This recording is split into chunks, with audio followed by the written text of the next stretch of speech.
Bonjour, je me présente, je m'appelle Pierre Daunois, je suis installé au GAEC du Banc en Bois depuis 2017 avec un autre associé. L'exploitation, donc il y a deux ateliers principaux. L'atelier vache laitière, donc on produit 750 000 litres de lait vendus à l'Ermitage. Et on a un troupeau d'une trentaine de vaches allaitantes. On cultive 25 hectares de céréales et une trentaine d'hectares de maïs, qui servent à nourrir essentiellement les vaches laitières. On a voulu essayer le paillage bois cet automne parce que nos stocks en paille étaient limités et la Chambre nous a proposé d'expérimenter le paillage bois. Donc on a choisi de le faire sur le troupeau allaitant. Et donc on a séparé le bâtiment en deux, donc à même alimentation. On a mis une partie du troupeau sur paille classique et une partie sur copeaux. Alors le chantier de récolte, ça s'est fait assez facilement, puisque le dépôt de TTCR était assez proche de l'exploitation. On a ramené les copeaux avec nos bennes et nos tracteurs. Le stockage, on a stocké tous les copeaux au sec sous une ancienne fumière qui ne sert plus à cette heure-ci. Quand on a mis en place la moitié du bâtiment sur copeaux, j'avais un peu peur, mes craintes c'était un petit peu que ça les gêne pour se coucher, que ça pique parce que c'est assez piquant. Et qu'elle soit plus sale, en fait on s'est rendu compte que même si visuellement ça paraissait assez noir, les vaches étaient plus propres même que sur paille. Et on a été surpris par la portance de l'air de couchage.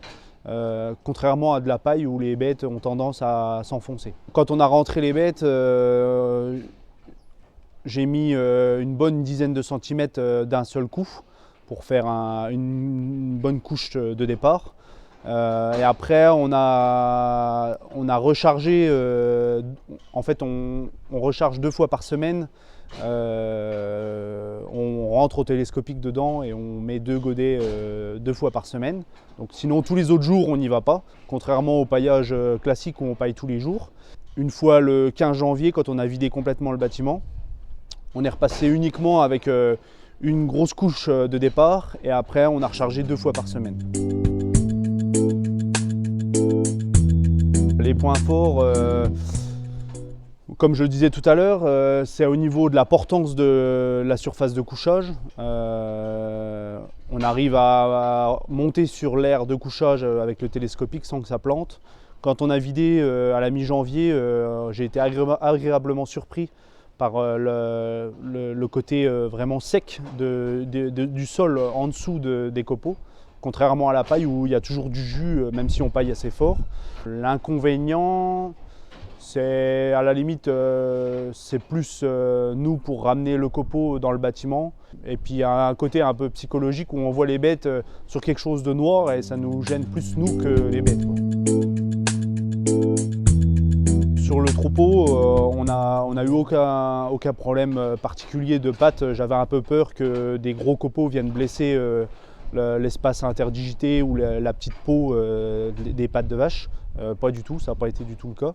Au niveau abrasion, c'est pas du tout un problème. Au contraire, si elles vont se coucher des fois sur une zone assez sale, le côté abrasif du copeau vient vraiment les nettoyer. On a des bêtes qui se tiennent vraiment propres. Les poursuites et perspectives, à cette heure-ci, mon associé a des bois de sapins qui sont malades et on compte les abattre, les faire broyer et les stocker pour recommencer l'année prochaine. Et on a aussi planté des haies en 2018 avec le programme Plantons des haies. Donc l'objectif, c'est à plus long terme, mais c'est de récolter les haies et de pouvoir s'en servir comme copeaux. On a fait le pas suite à une discussion avec le conseiller qui s'occupe de l'agroforesterie à la Chambre d'agriculture, Thomas Lacroix. On était un peu réticents au départ, on s'est dit un peu c'est quoi ces élucubrations, et au final ça a été vraiment positif, quoi. Voilà. Donc merci à la Chambre d'agriculture.